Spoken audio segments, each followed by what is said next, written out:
سلام بچه ها، حالتون چطوره؟ امروز میخوام یه ویدیو بگیرم براتون از آموزش منوی بازی آرکریدرز و خب میدونید این یکی از بازی به شدت خفن و یکی از بهترین بازی مولتی پلیر دنیا هستش که کلی جایزه هم برده. بریم با هم دیگه منوی بازی رو ببینیم و یاد بگیریم. خب این بالا بچه ها ورکشاپ شما هست که شما وقتی بازی رو میگیرید میخواید استارت کنید یه میز بیشتر ندارید که خود بازی بهتون داده به اسم ورک بنچ. یه خروس هم دارید، بقیه میزا رو باید بسازید که بهتون توضیح میدم. اول از خروستون بگم بچه ها، شما هر دست که پلی میدید انمی میزنید یا ARC ها همون روبات های توی بازی رو میزنید، این آیتم ها رو این خروس واسه شما کرفت میکنه، میسازه. مثلا پاپریک هست، این براتون میسازه، متال پارتس هست میسازه و چیزای دیگه. و همه این آیتما شما میتونید وقتی تو مپ دارید پلی میدید جاهای متنوع این آیتما رو پیدا کنید. مثلا فابریک اون پایین توی دیسکریپشنش نوشته can be found in مثلا مدیکال یا رزیدنتیال، میتونید این آیتما رو پیدا کنید یا همون بالاییش. و خروستتون هم لول اپ میشه. من الان لول 4 هست، فکر میکنم مکسش لول 5 هست. شما اگر بهش ماشروم و آپریکات و پیلو بهش بدین خروستتون مکس لول میشه و وقتی مکس لول بشه زودتر واسهتون آیتم میسازه. همه این آیتما یه دیسکریپشنی دارن که توضیح میده شما کجا میتونید اینا رو پیدا کنید. مثلا الان پیلو رو بهتون گفتم توی رزیدنتیال یا میتونید پیدا کنید یا لوکیشن پایینیش. خب با هم دیگه پس اینو یاد گرفتیم بچه. یه آیتم یه قسمت دیگه هست به اسم ترک کردن.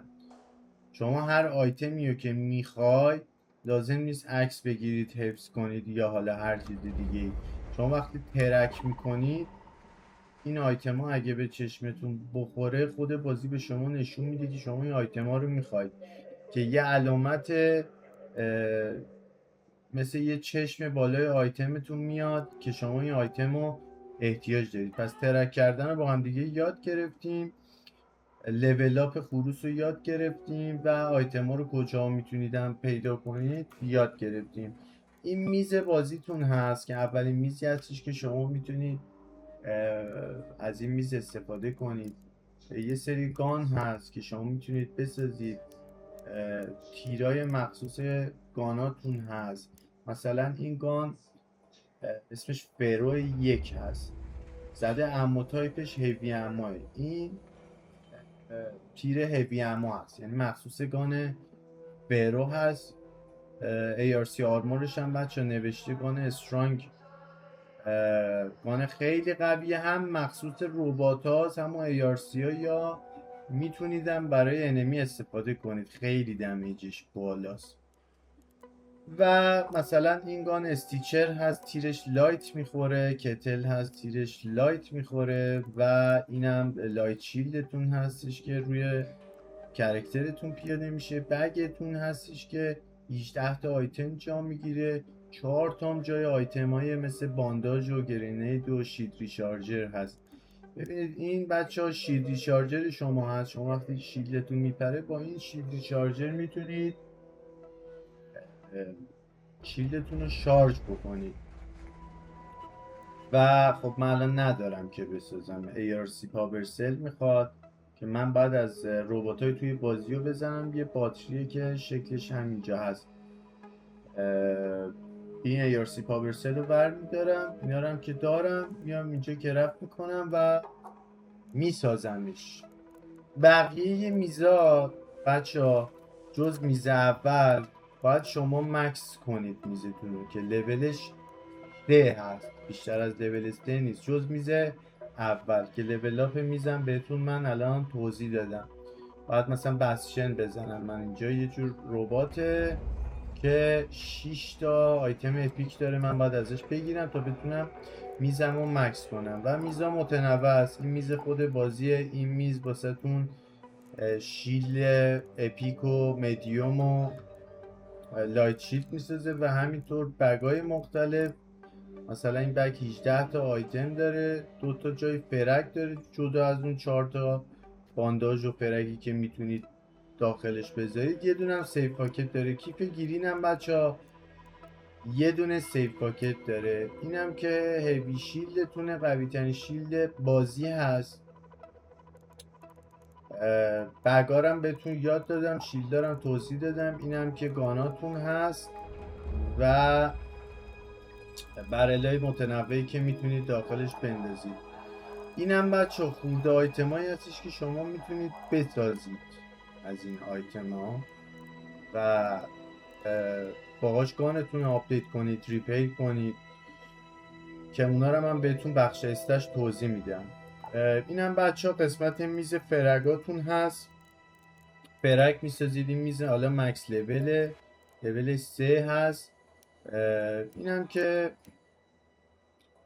تیری گرنیت هست بچه که از قوی ترین گرنیت های بازیه. اینم که اکسپلوسیو مینم که یکی از خفن ترین میناست تو بازی که ویدیو خیلی ازش هست و ساخته شده، با این ریدرها رو میزنن.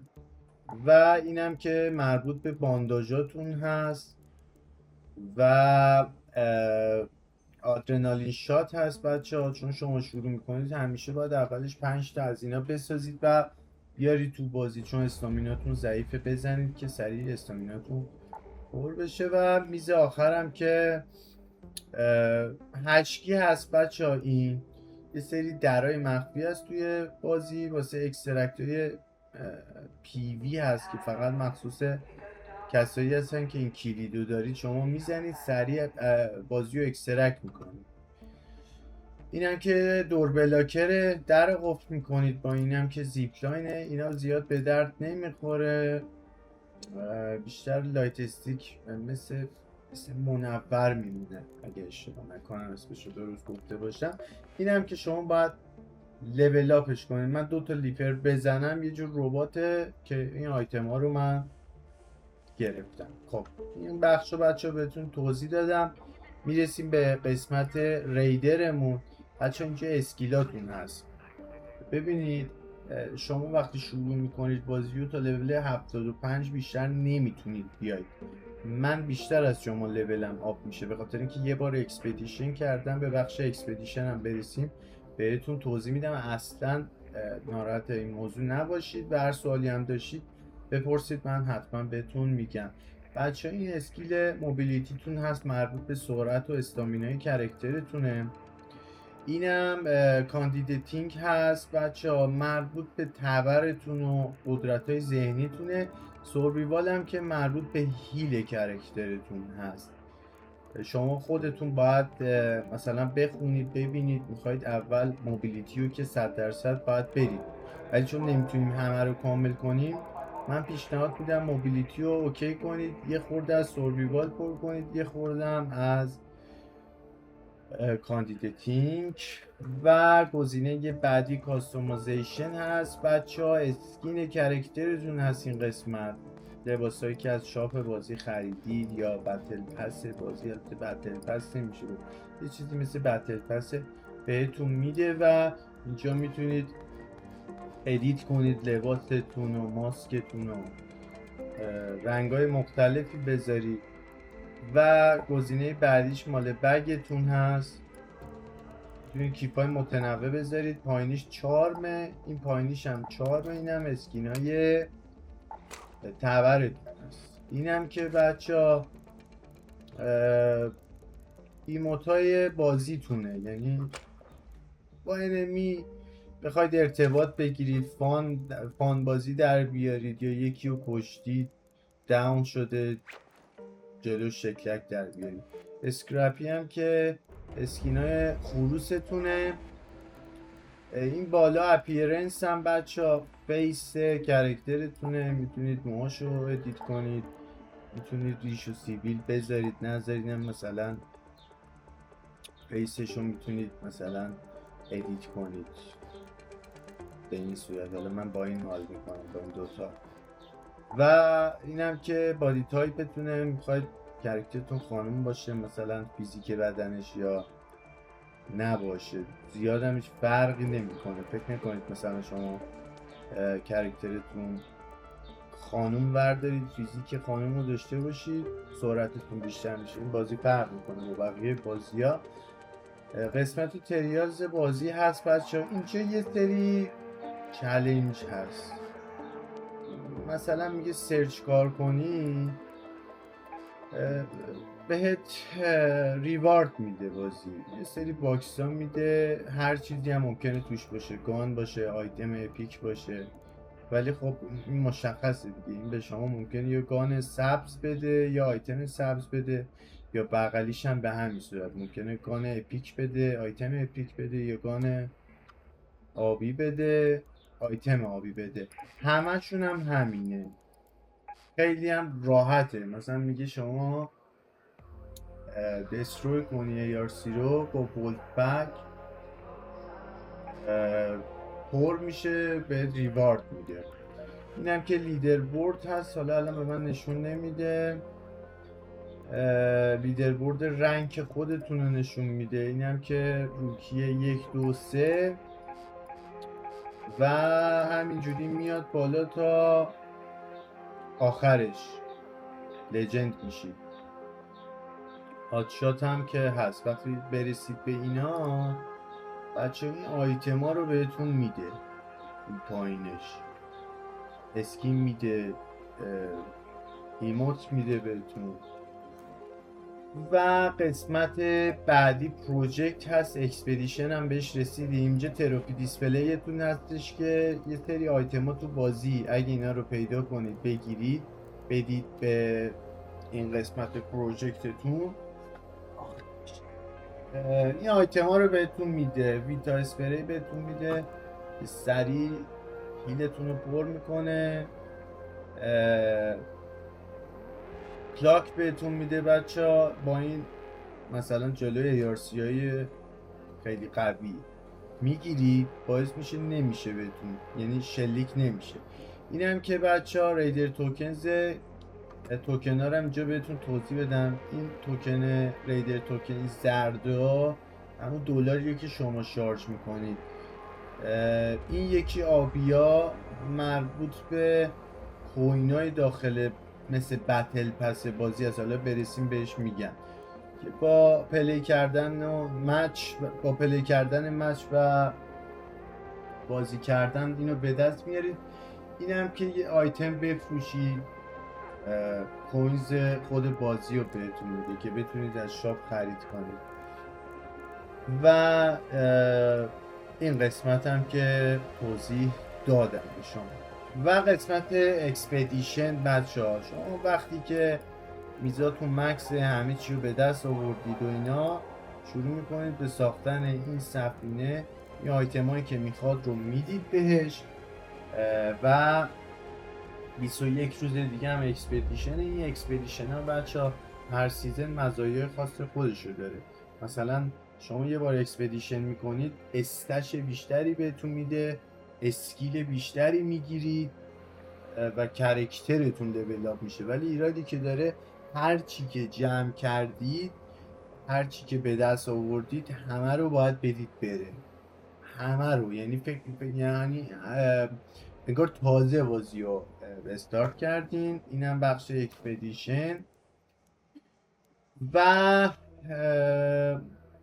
قسمت ورد بوکتون هم هست اینجا بچه ها. راجع به مپایی که رفتید خود بازی مثلا توضیحات داد، زیاد چیز مهمی نیست. یا راجع به ARC ها که شما باید اینا رو بچه ها بشناسید تو بازی یاد میگیرید. حالا راجع به همشون هم یه دیسکریپشنی نوشته که این چی کار میکنه. مثلا اسنیچ ربات جاسوس، تیراندازی نمیکنه، اسکن میکنه شما رو و اگه اسکن کنه اسکورت میفرسته پایین، یعنی مثلا وصل میفرسته، هورنت میفرسته.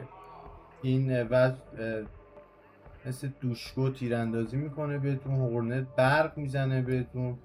این پاپ هم که ربات یا ARC انتقالی میاد جلوتون میترکه. فایربال هم که جلو شیلدش باز میشه و شما باید بزنید آتیش از خودش میزنه. این تیکا از اینا متنفرم، از این ARC، چون وسط فایت یهو میبینید هستن میچسبن بهتون و دمیج میشه. مثل خفاش میچسبه به کرکترتون. این تورت هم هستش که اینم مثل تیر دوشکو بهتون تیر اندازی میکنه. راکتیر ربات وحشی هستش، موشک بهتون میزنه. لیپر بچه کوین هست، اینم جامپ میزنه، موج ایجاد میکنه و دمیج میده. بسشن هم که جز رباتای بیگ بازیه، خیلی ربات بزرگیه و اینم تیر دوشکو روش هست. بمباردیر هم لانچر موشکه، موشک بهتون میزنه.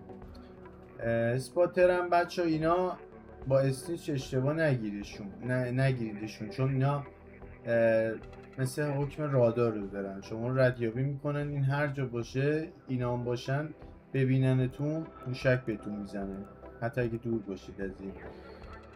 سنتینل هست، اسنایپر، کار اسنایپ میکنه. کوین هست، بزرگترین ربات بازیه، یعنی دومین ربات بزرگ بازیه.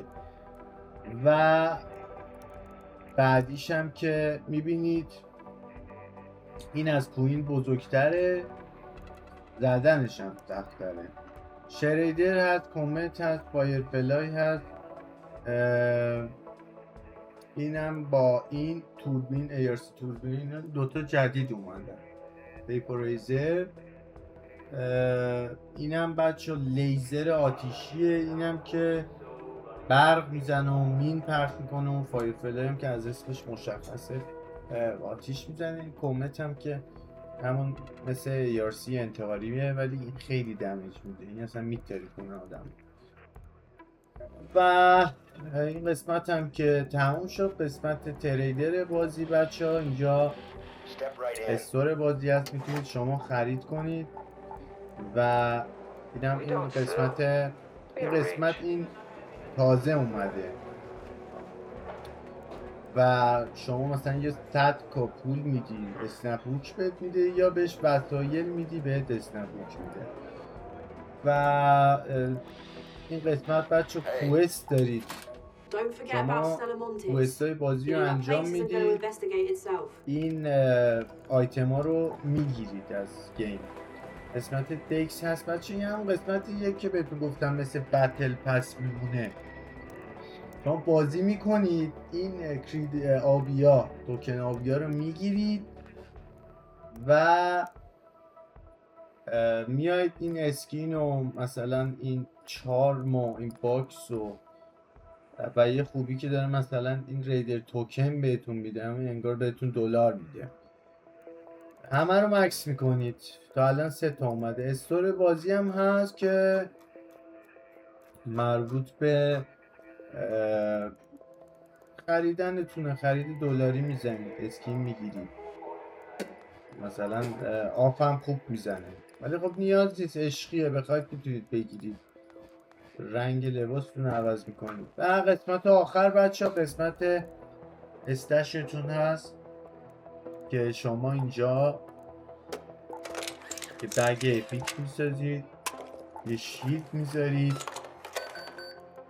یه مثلا آمبیل لول 2 میذارید، یه شیلدی چارجر میذارید، بانداج مثلا من الان نمیدونم بتونم بسازم، میتونم بسازم مثلا 5 تا بانداج. این بانداجا کوچولو هیلتون رو پر میکنه چون من الان متریال ندارم بخوام بسازمش. و مثلا میتونید اسنپ هوک بیارید ولی هیچ وقت اسنپ هوک رو اینجا نذارید، تو سیفتون بذارید چون حیفه. باید استفاده میکنید سریع بذارید توی سیف باکستون. و مثلا خشاب هیوی میگیرید مثلا من اینقدر، من الان فقط دارم توضیح بهتون میدم بچه ها. بعد چونم بهتون بگه که استارت میکنید بازی رو، این لوداوت سیمپل خیلی ساده است. بعد رو همه اینا ببینید چه تو بازی استارت میکنید چه توی استشتون، اگر ریسایکل کنید بهتون این خورده آیتم میده. اگر مثلا رو گان برید، این الان میبینید یعنی گان من خراب شده و ریپیرش کنم، 6 از 130. راست کلیک میکنم ریپیر میکنم، مثلا میگه 5 تا سیمپل گان پارتس میخواد و 5 تا مکانیکال ندارم، پس اینو میذارم کنار تا تعمیرش کنم. و این الان مکس لولش 5، اینا گانای لول مکس من هست. التورو شاتگانه که یه کوچولو هم نرف شده ولی اسلحه بندازیه. و اینجا آپگریدش که آپگرید میشه. همین، هیچ چیز خاصی نیست. از داخل بازی هم براتون ویدیو میگیرم. ممنونم که منو حمایت میکنید. لطفاً کانال یوتیوب و چنل کیک ما رو حتما فالو داشته باشید. دمتونم گرم. مرسی.